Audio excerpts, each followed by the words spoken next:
the Her Hoop Stats podcast. I am Christy Winter-Scott, joined by my girl, Helen Williams, in the building. Listen, there is so much going on, and we understand the WNBA is in the thick of things, going down to the wire here, about to be a gauntlet to the playoffs, top 8 teams only going to the playoffs this year. But before we get into that, let's take a couple of steps back to the grassroots level of girls basketball right now. Obviously, the WNBA is booming. Obviously, college basketball is booming, but there are some high school players who are being groomed and channeled into being the next level and the next generation of collegiate players and professional players in the WNBA. And you had your eyes on a couple of young pups recently.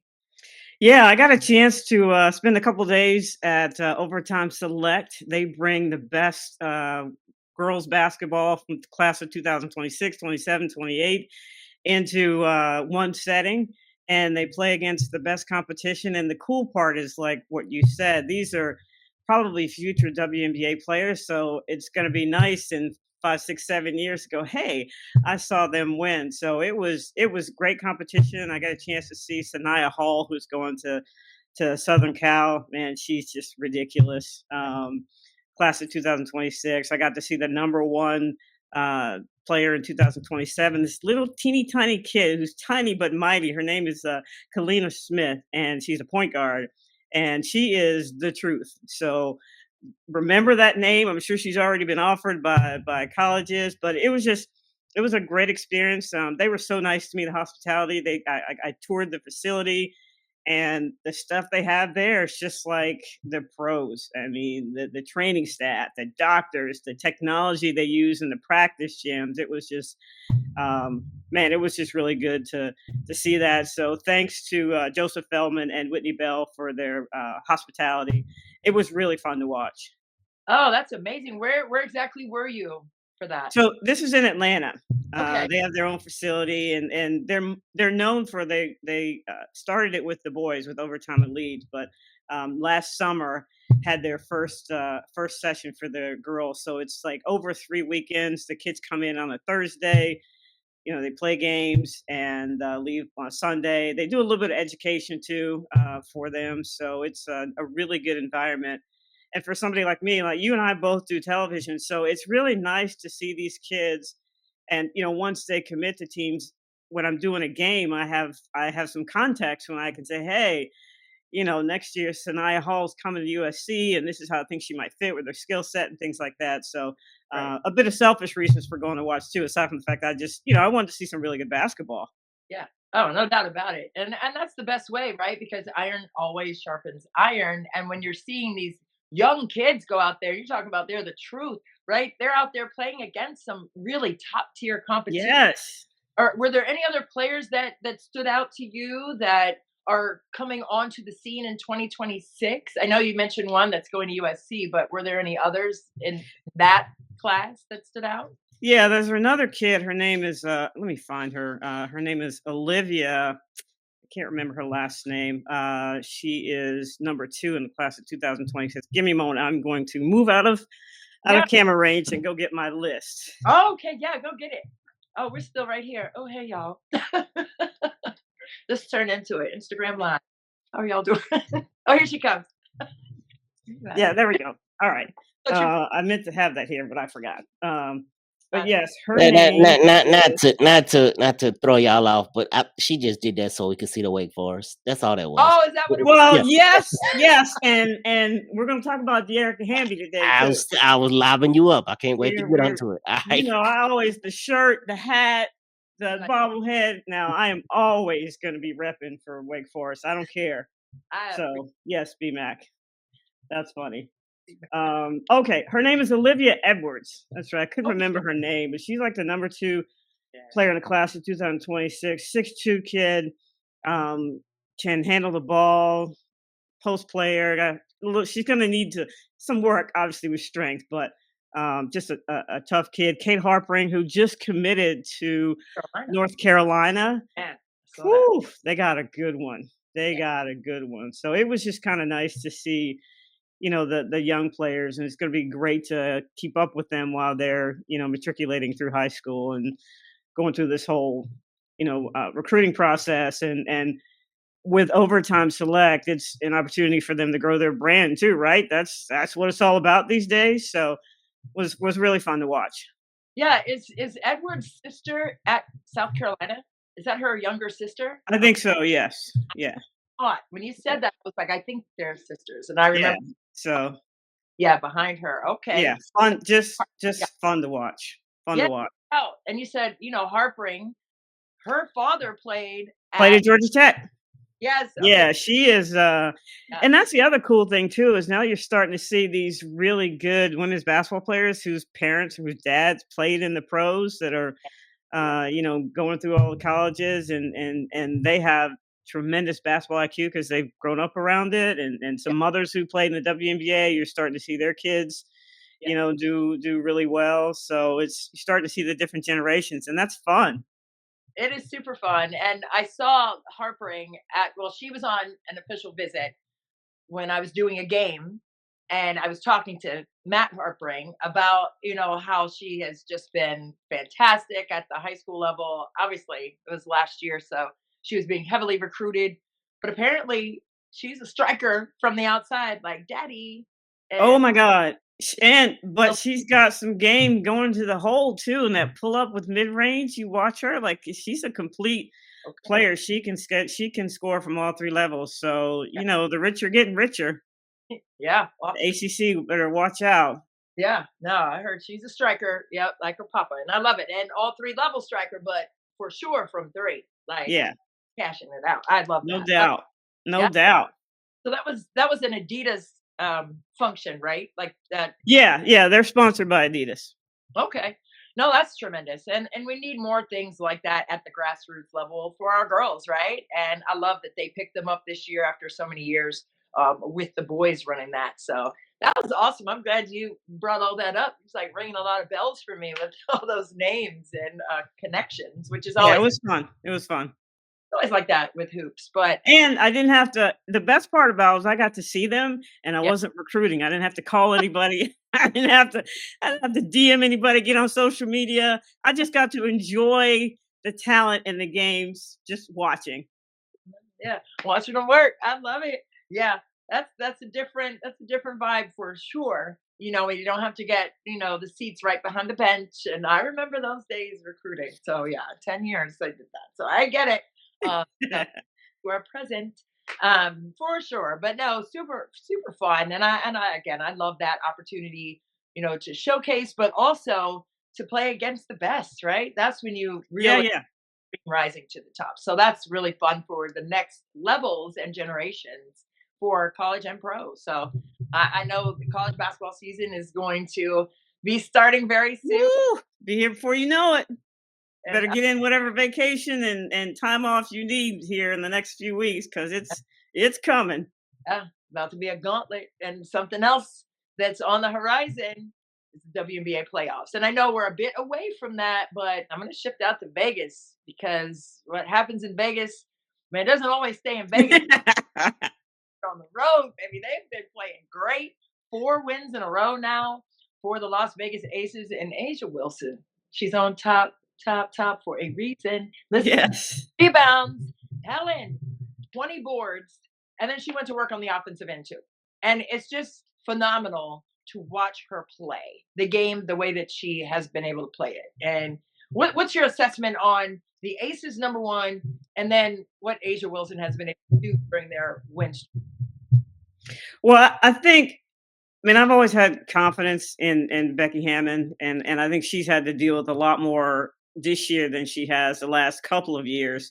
Losing her assistants, losing certain players to expansion draft, but her stick to itiveness with figuring this team out, and then the changes with Jewel Lloyd coming off the bench, giving a little bit more punch there, and I think it's just you said it the last time we talked. It really is all about the defense in order for them to do well. And I think just they're playing better defense. And so just their feeling on offense, they just seem more confident because they're getting better opportunities. But I do think you're right; it's coming from their defense. And Asia Wilson is just like, hey, y'all, don't forget about me. I'm the one with the shoe. I'm the one with the commercial. I'm the one with the MVPs and the championships. Do not forget about me.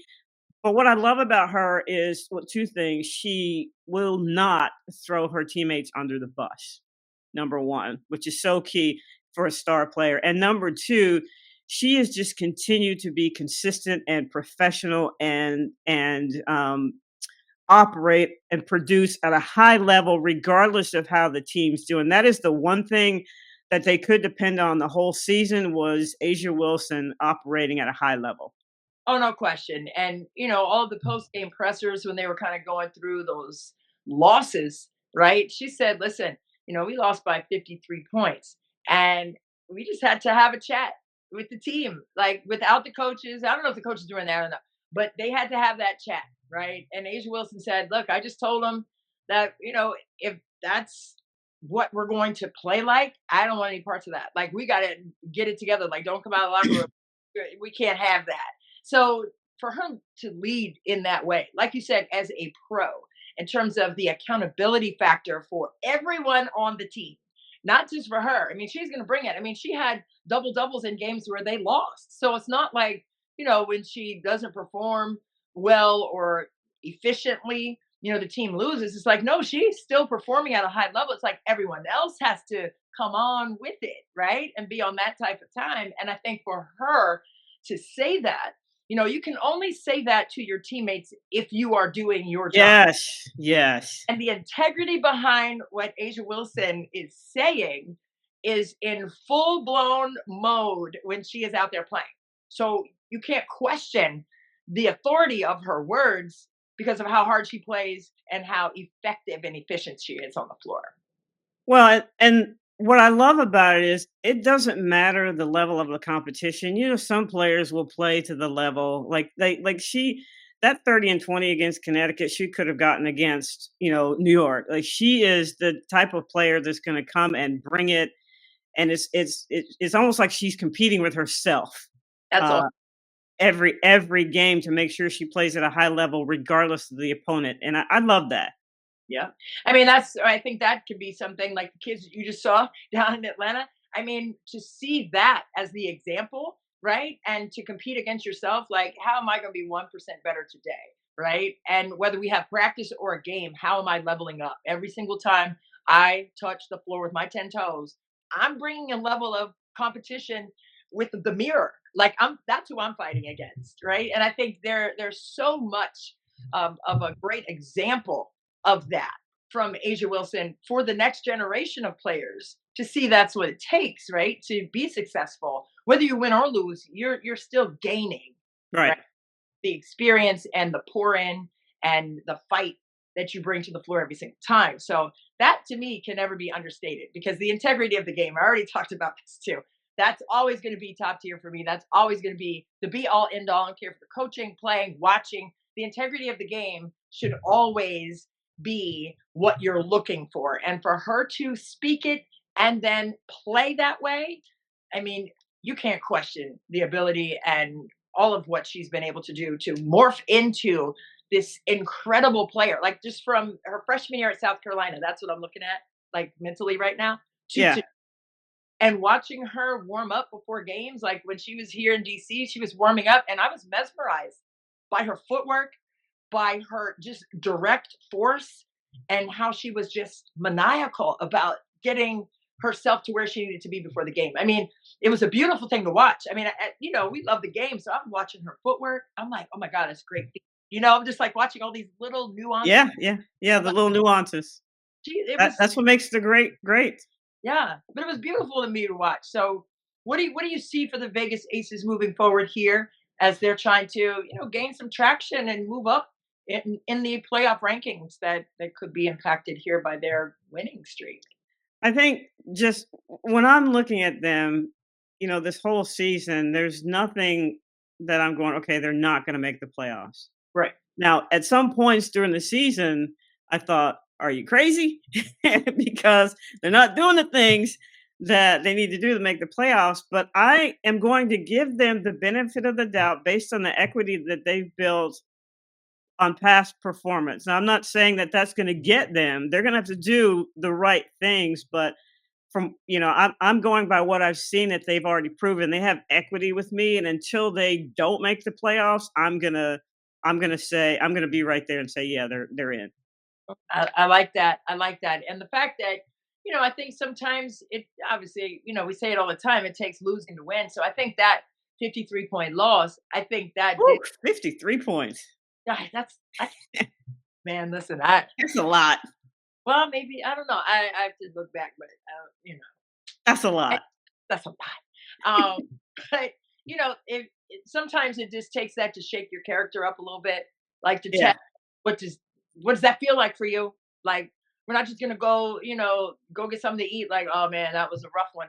How are you internalizing that, or what are you learning from the way that you lost? Not the fact that you lost, but the way in which you lost. Like, how do you learn from that? I mean, there's also when you win, you don't play up to par. There's still some learning in that, right? Like, we won by 10, but as a coach, right? There's always something that you can hang on to improve for the next and the next and the next. So that 53-point shakeup, I think that did something to their psyche. I think that did something to their pride on the defensive end. Like, we just cannot have that. I mean, sometimes your shots aren't going to fall, but you can always pack that defense.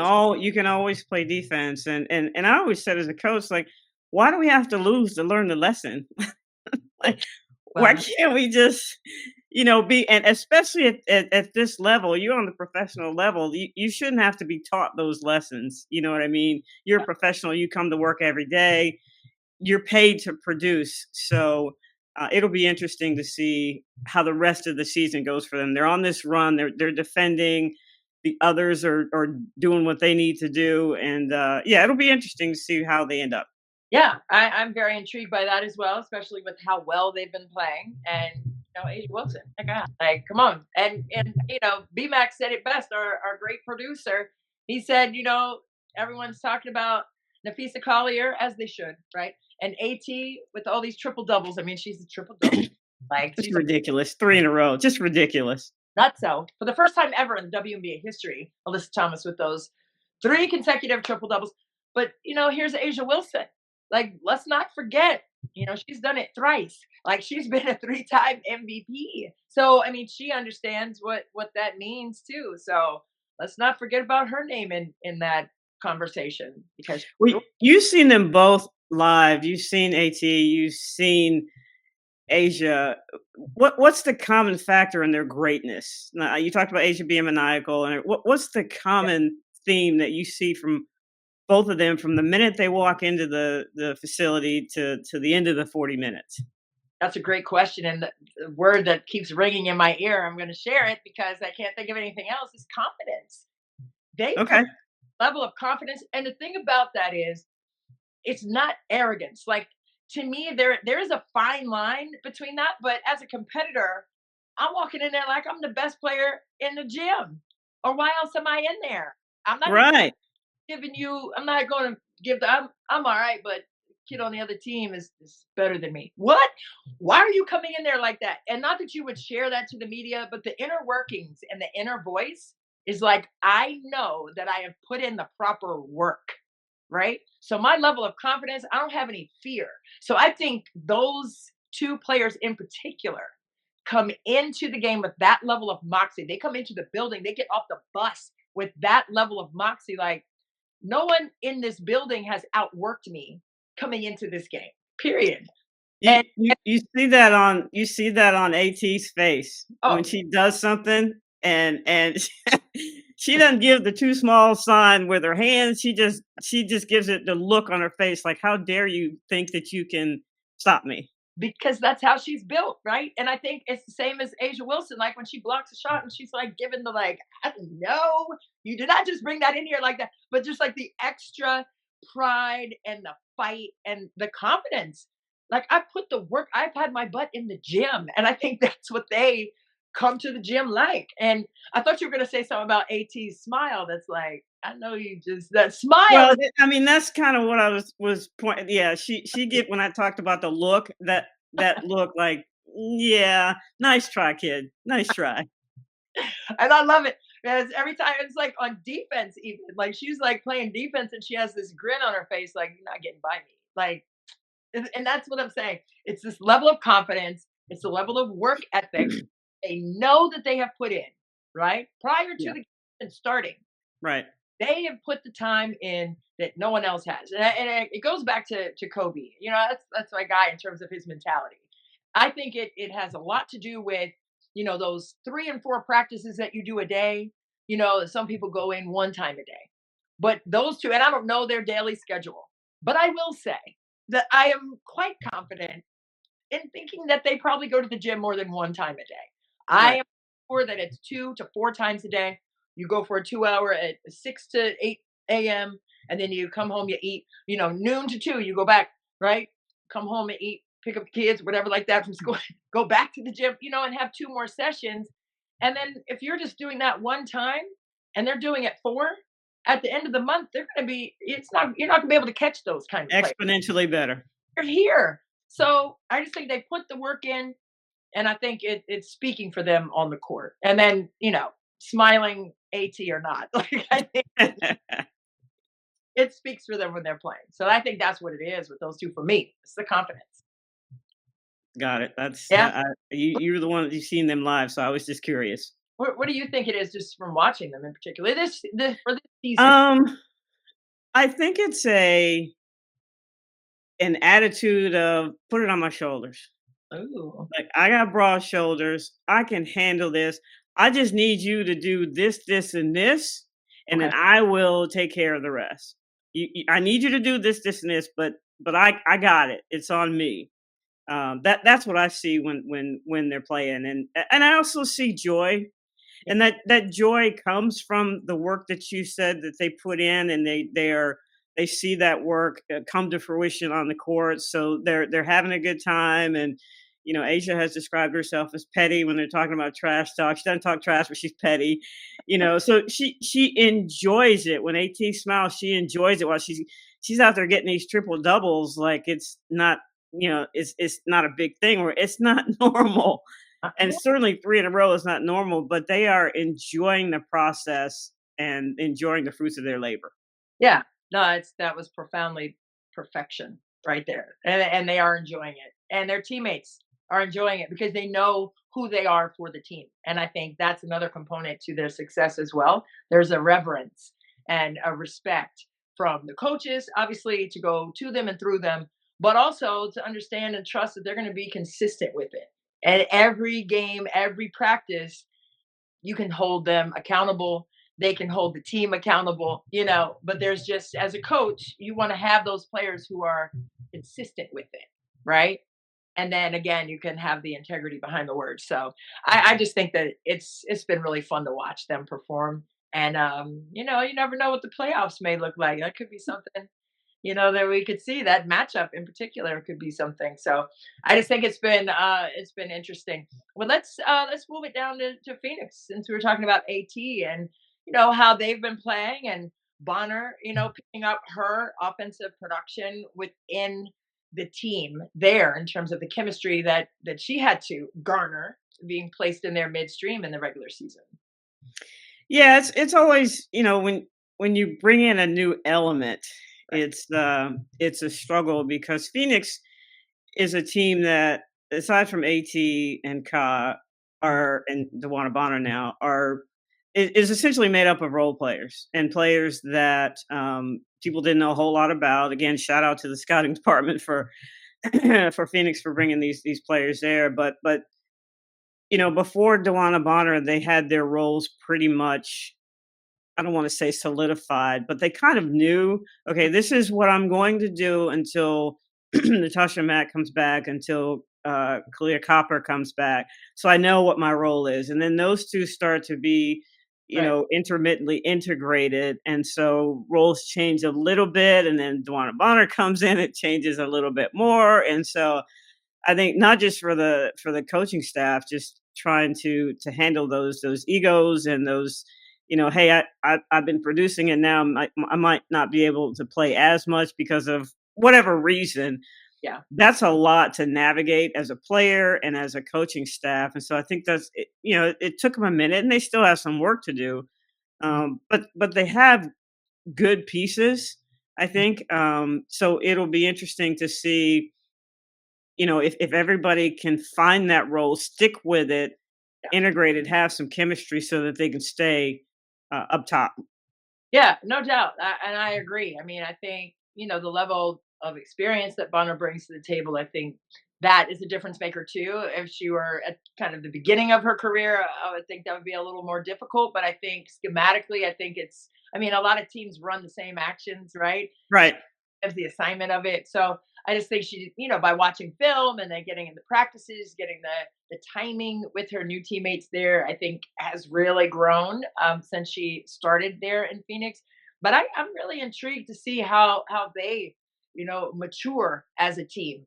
Moving forward, like you said, with Ka and then with Mac coming back. So we'll see what that looks like for them. But I'm just intrigued to see how they continue to move forward. And I love how they've been playing. I love how Bonner, the last couple of games has been playing, in particular on the offensive side. So I think she's finding her wheelhouse. She's finding her sweet spots within their offense. Yeah, they just need to make sure they're consistent on the road, as opposed to playing at home, because they've got that great crowd, the X factor. When they're on the road, they have a slightly different personality, so they've got to figure that piece out. Yeah, for sure. And hey, let's stay on the West Coast. I mean, some say it's the best coast. I mean, I'm the East Coaster, but I mean, I appreciate the it is beautiful out there. But now let's go to LA. LA did some work. LA last night. Shout out to De'Erica Hamby, Wake Forest in the house. Go ahead and Two lean game over, clutching baskets. Let me just say. lean over so we can see the Wake Forest thing. There you go. Hey, The girl. hat, the bubble, and BMAC tells I always got my Wake Forest stuff on my podcast. So come on now. I'm not mad at it.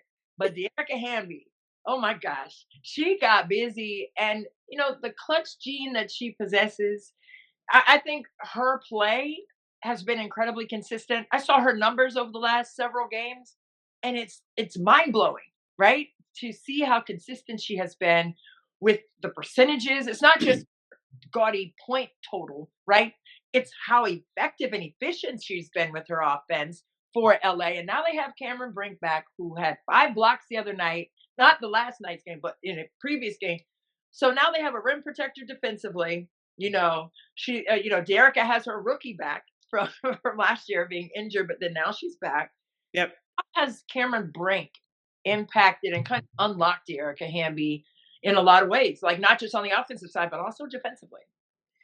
Well, I think offensively she's given her space. De'Erica Hamby's really good off the dribble, as you saw last night, but you got to have space for that. You got to have you got to pull those post players out enough. They're not going to go all the way out to 3-point line with her, but far enough to give her some opportunities to get downhill, and then also to find some mismatches when she's in the post. I think she's done a good job there. And then it's always nice to know you're doing your best, but if for some reason somebody gets their shoulders past you, here's Cameron Brink, who's a lot stronger than she looks, and a lot meaner than she looks, when she plays. So I think it was a mental lift for them to have her back. I think her first basket was like a 3-pointer in her first game when she came back. So she's just so versatile and spreads the floor, which is the perfect type of post player for Lynn Roberts' offense. Yeah. And they've scored like over 100 in like 5 of the last 7 games or something like that. That doesn't just come from the offense. That comes from playing really good defense to give yourself some opportunities for offense. Yeah, no doubt about it. And they want to get off the floor. I mean, they want to score quickly, even if it's not a steal and score or rebound and push ahead pass in their secondary offense. I think the pace that they play with is mind boggling for opponents because you're in retreat mode. You're trying to sprint back and they're already at the cup. So it's like their push ahead. It's like a 2-pass fast break and they're out of there.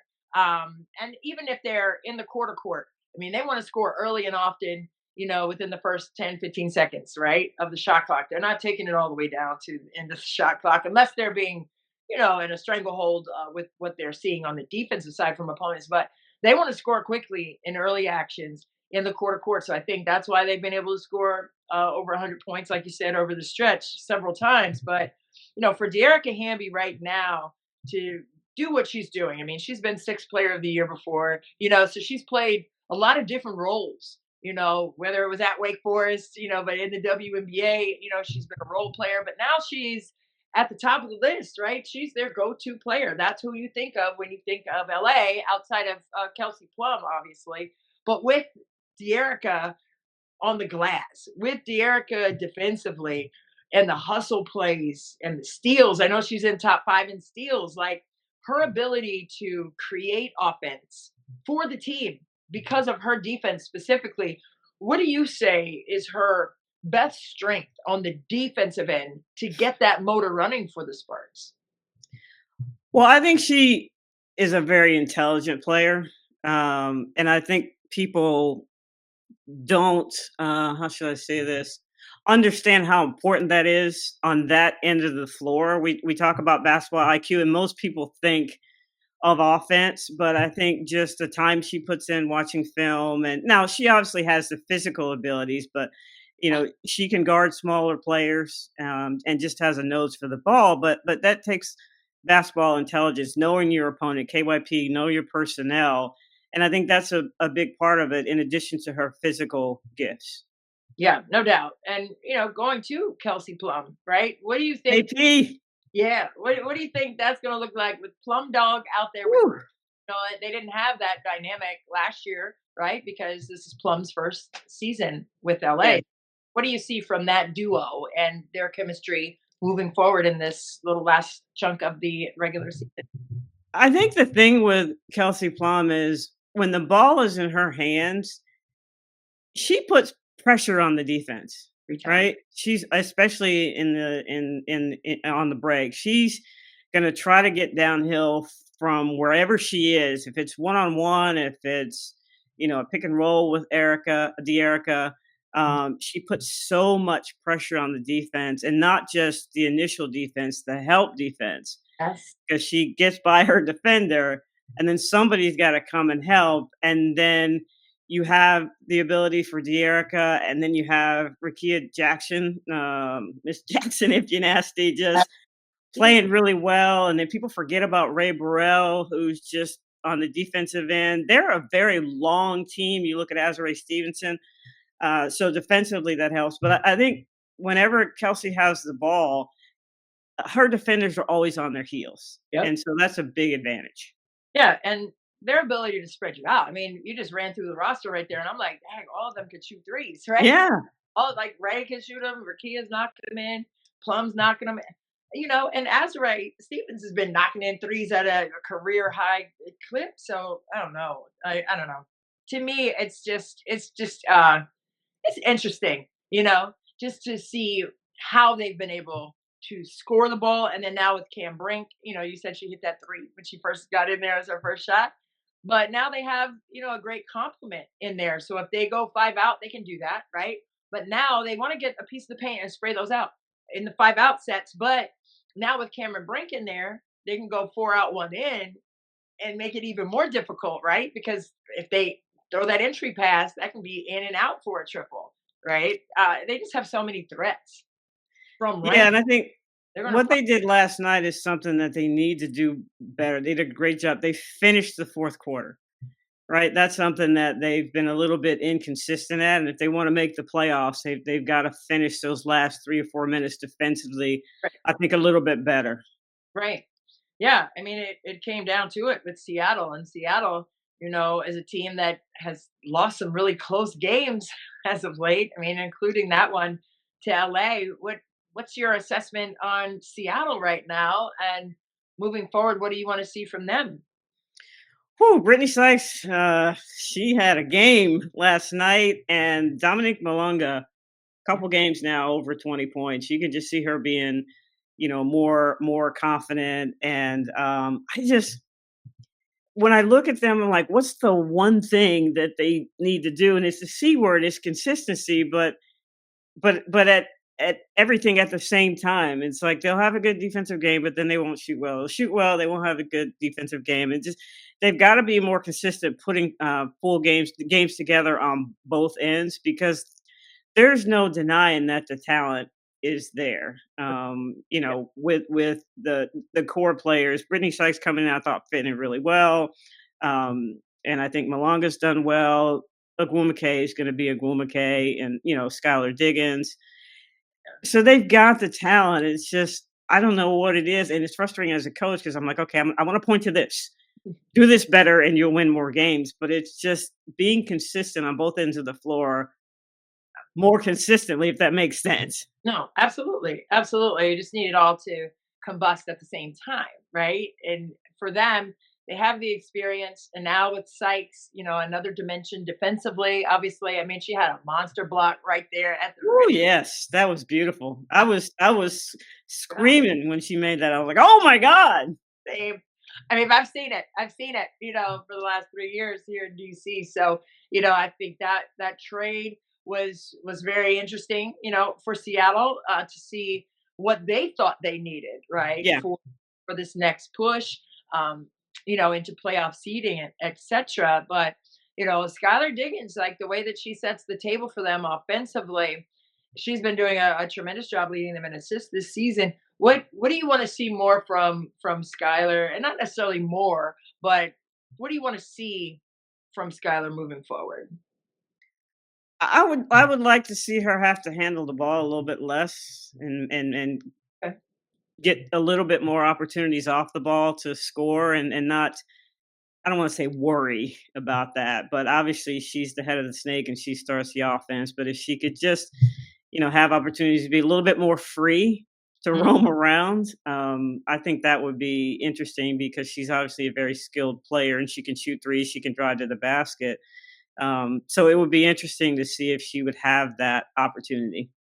Yeah, I mean, I know, like we said, she's leading the team in assists, but let's not get it twisted. I mean, she's a bucket. But let's understand what she's there to do also. And not this is no slight, Noah Quinn knows I love her. So hey Noe. But and Pokey Chapman too, those are my girls. But when you're looking at the ability for Skylar Diggins to attack the cup, I mean, her cup game is top tier. Like Yes. lead the league in free throw attempts because she was put pressure on the rim. Like she can attack and get downhill. So it's not necessarily bring her off a long run, pin down off a horn set in the corner and bring her off. It's like maybe, you know, with her with the basketball in a horn set, let her get a rub screen at the elbow and turn the corner and go to the rack. Like, Yeah, get her in some space. Do things to get her in some space so yeah, she can attack the rim that she's really good at. And plus she's freaking mean and competitive. Like I would hate to play against her, but I definitely would want her on my team. But yeah, just giving her opportunities to operate more in space. yeah, absolutely. Everything that Skylar Diggins says on the outside was me as a player, but it was all inside. So I appreciate her. Times 1,000, go mama. No, I love that. But she plays the game with such intensity and grace, right? And you can, Yeah. I mean, she just puts her foot on the gas pedal and says, I'm daring people to stop her. So I agree with you, to free her up, unlock her a little bit, let her get to the rack where she has been so dynamic over the course of her career. So absolutely, for Sky. And I guess we can come on to the East Coast. You just alluded to it. I mean, a couple trades were made. Alicia Clark came from Seattle and went to the Mystics in a swap with Brittany Sykes and a first round pick for next year. Washington will have 3 first round picks in 2026, They're which collecting them. that's crazy, right? To think about, but and a great draft crop of players Yes. in 2026. So stay tuned on that. We will definitely unfold that and dissect it as we get closer to that moment next spring. But for DC to bring AC back, and we love AC here in the DMV because of the humidity, but we also love AC in a lot of different ways because I mean she is just a pure soul, right? I love talking to her. I love that she's back in the district. But what do you see with her being added to this very young Washington Mystics roster? Well, when you lost Brittany Sykes, obviously you lost some of that veteran, leadership. But Alicia Clark has what we call institutional knowledge, right? So she brings that to the Mystics, and Yeah, she just is willing to do whatever you need for her to do. She's not going to be one of these people that's, pissed off because she got 10 minutes instead of 20 minutes. She's going to be willing to play whatever her role is. She's going to love up on those rookies. I mean, you can just see it on the sidelines from the camera. And so I think great for them that they were able to get that institutional knowledge. Oh man, I love that institutional knowledge. I'm gonna give you credit for that next game. I have Yeah. Williams says, yeah, institutional knowledge. I'm gonna put that on my little notepad.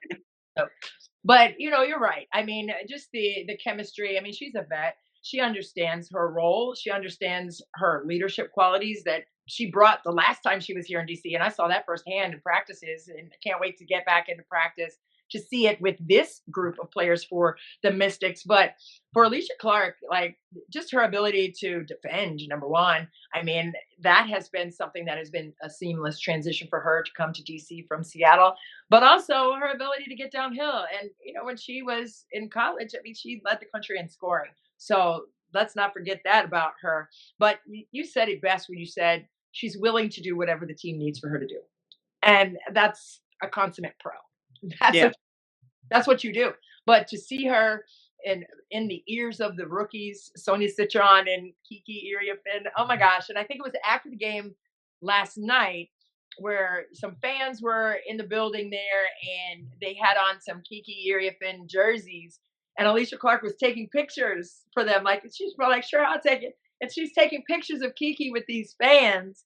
And that's just the selflessness. I was like, that's a beautiful picture in picture, if you will, because it just spoke to the sisterhood of the league. It just spoke to her being a vet for these rookies on this team and the love there and the joy, like you said, for the opportunity to compete, but also the off court things, right?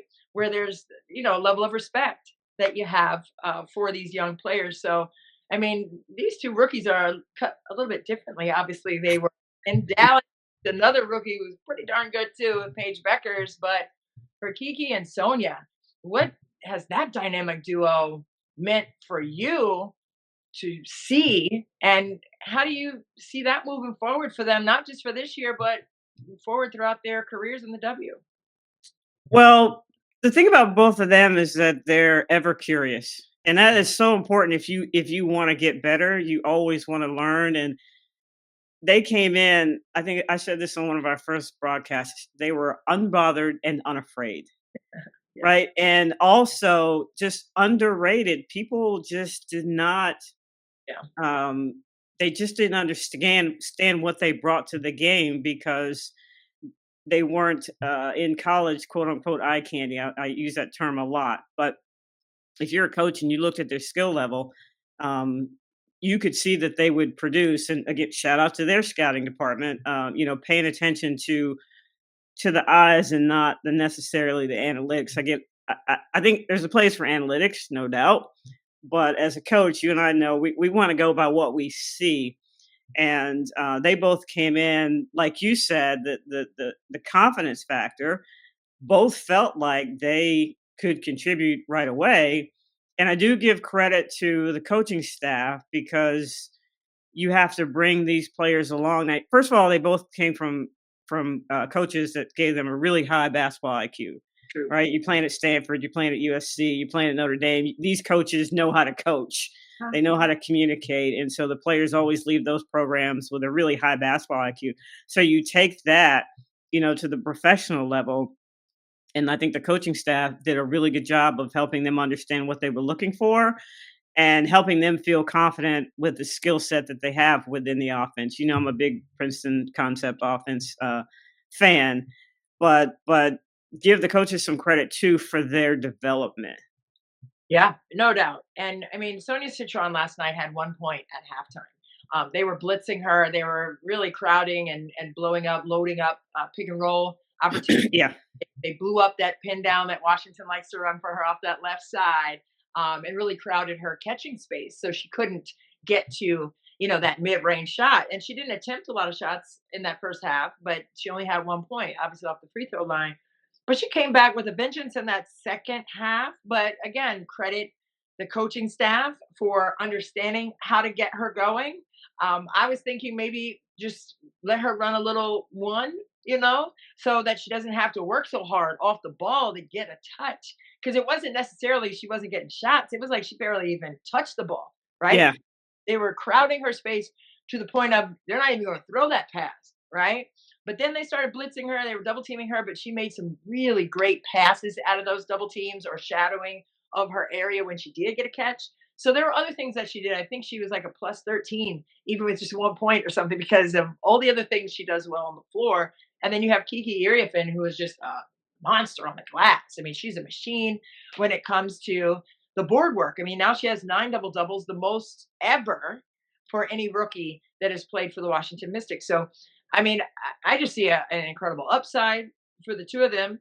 But then also with the addition of J.C. Sheldon in a trade to send, Leah Edwards up to Connecticut and got her here. So, what do you see from that acquisition of J.C. Sheldon to the district?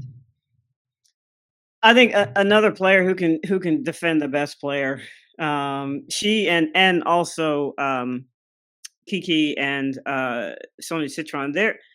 They're young players who have an understanding and a patience in the game. They take their time. They don't get overly excited when they're only score 1 point in the first half, and they take what comes to them. They take the games that comes to them, and I think she just an intensity from a defensive standpoint. But she's a decent offensive player too. I think people, when you think of her, they're always talking about her defense, but that offense, I think, with her skill set, excuse me, I think she's going to be even more productive in the sets that Washington runs. Yeah, no doubt. And, I saw her for her 4 years at Ohio State. And let me just tell you something. I've never seen her fatigued. I will say that. And she probably played every single minute for Kevin McGuff and the Buckeyes. I mean, she never came off the floor, it seemed like, and they pressed full court every possession. Yeah. Make or miss. It wasn't just on made shots, where they can get set up. If they miss a shot, she's still applying pressure full court, right? That's just how they play defense. And she averages under 20 points a game at Ohio State. So she can score. She can shoot the three. She can get downhill. She has a motor in the open floor, the fast break opportunities. So, I mean, I think she's bringing that energy, on both ends. And I think you have to respect her range. And when you do try to take the 3-point line away, she's gone and attacking the top leg and getting downhill.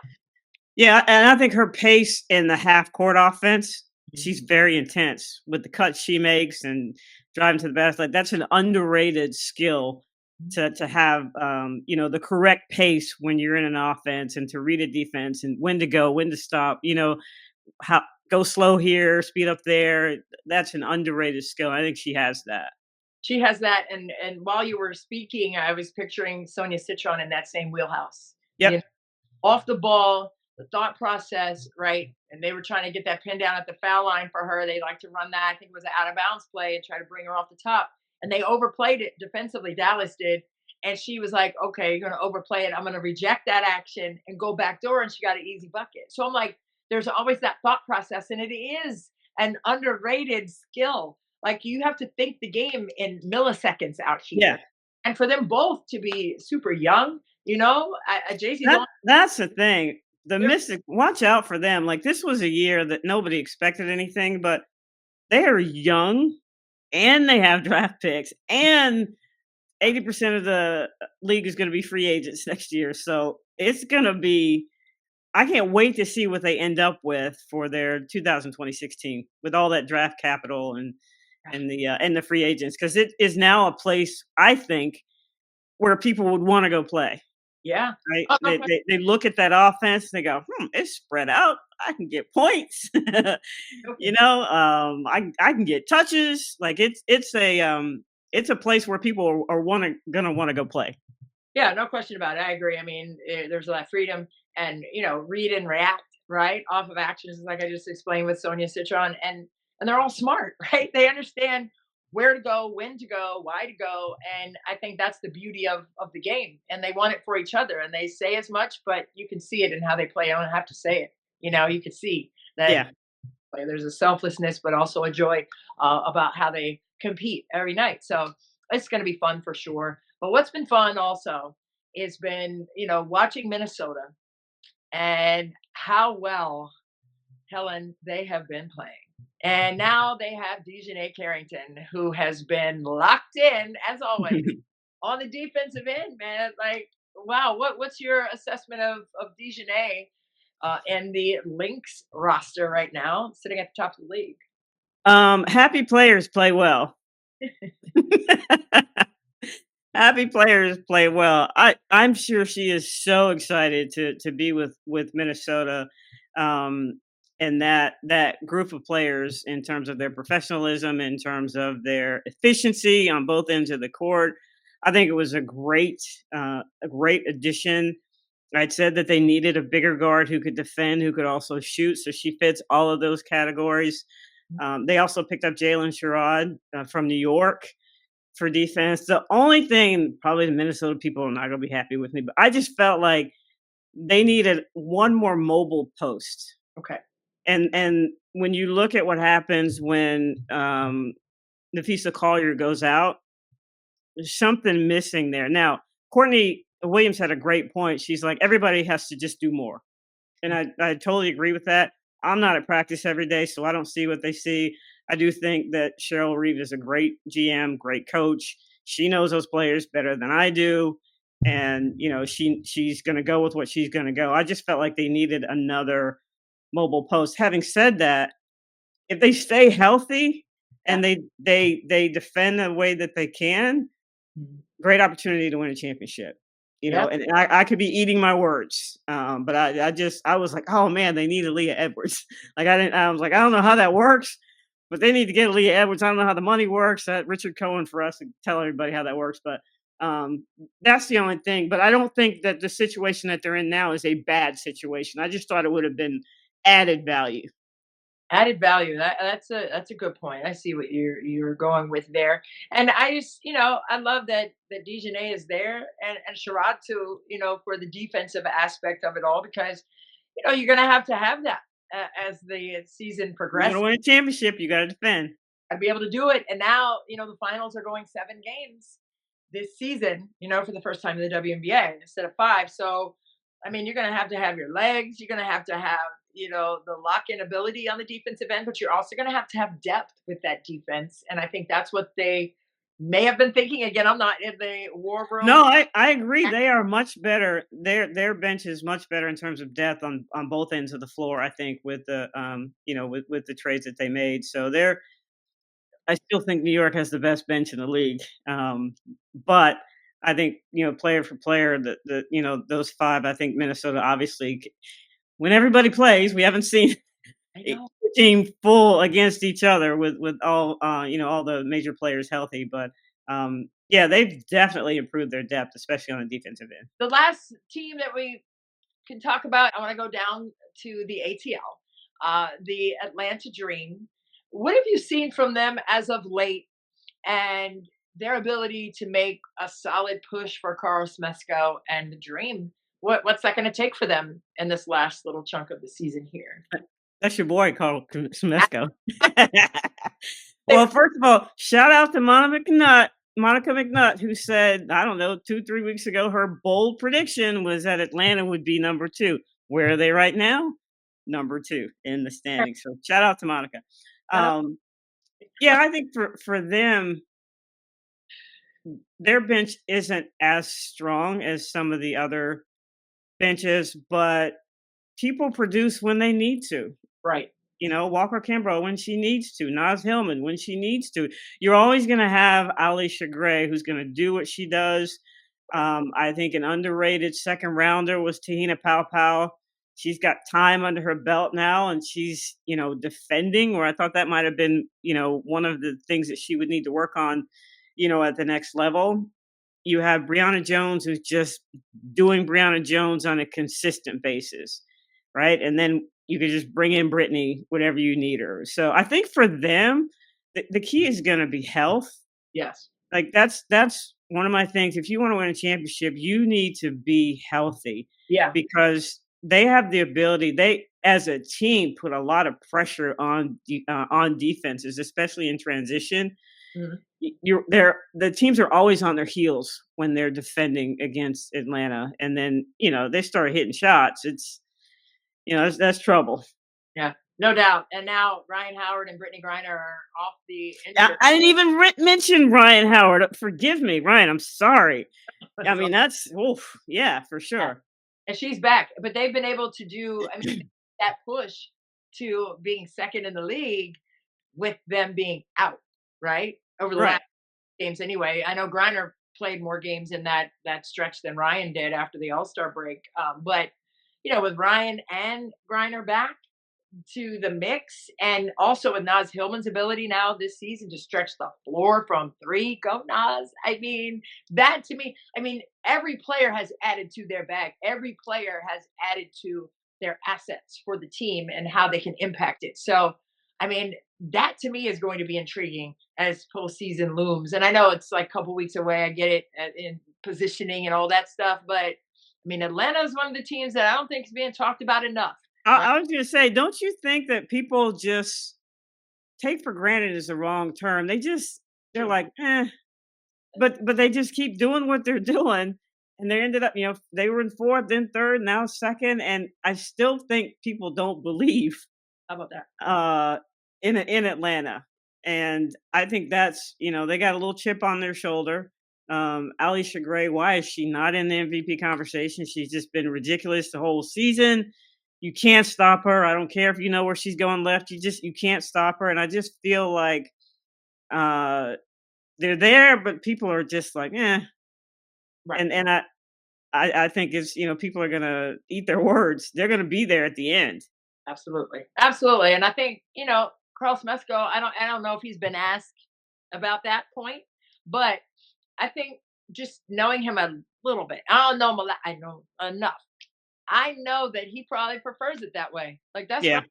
Like don't talk about us. We'll see you all when it counts, for the playoffs. And then you're going to talk about us. Like we And don't then need. people are like, "Oh, Atlanta's really good." Well, they've been good the whole time. And I think he's in the run, and not because we coach together or whatever, but I think his name should be in the running for Coach of the Year because he's put these pieces together, and he's got Bree Jones shooting threes, Griner shooting three, like they're spread out. Like I'm like 6'9" Griner pulling triples. That's a nightmare for opponents. What in terms of how you want to defend, you think you need to take away the inside, but they're shooting those threes, and same for Nas, right? Right. Take the pain away from those three players in particular, but they're going to pull a triple or they're going to make the proper swing triple for the team pass. So I just think he's got them playing with a high level of discipline, and I think Atlanta is going to be one of those dark horse teams that's all right. We're just going to keep pecking your leg like a duck. That's you don't feel it until you do it like 400 times and you're like, oh my god, like what is that on my leg? Like 1,000 paper cuts, right? 1,000 paper cuts. You're not gonna feel like the first 3 or 4, but you're gonna feel the one that's like 99, 100, 101. Get off me. And that's gonna be Atlanta.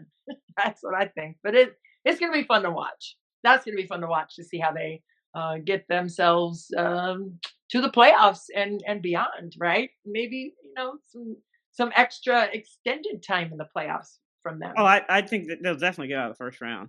Yeah. Yeah, Yeah. for Yeah. sure, for sure. Then it'll get interesting. You said what? I said then it'll get interesting. Oh, absolutely. Absolutely. I know we've been on this thing. We could probably sit on here all day and BMAC's like, "Are you guys done? Come on, I gotta go eat." I gotta go. But no, hey, it's always a pleasure. Tell people what you're up to, like any more of those kinds of grassroots things you're going to before the summer is over, or what's up for you in the next. I'm taking care of me for the next couple of weeks. Trying to relax a little bit. Besides doing this podcast, I'm trying not to do a whole lot. Self-care is important, so I got to be ready when when the fall gets here. So I'm just trying to be chill here for a while. Yeah, that works for me for about an hour, and then I need. I know you can't sit still. I know you.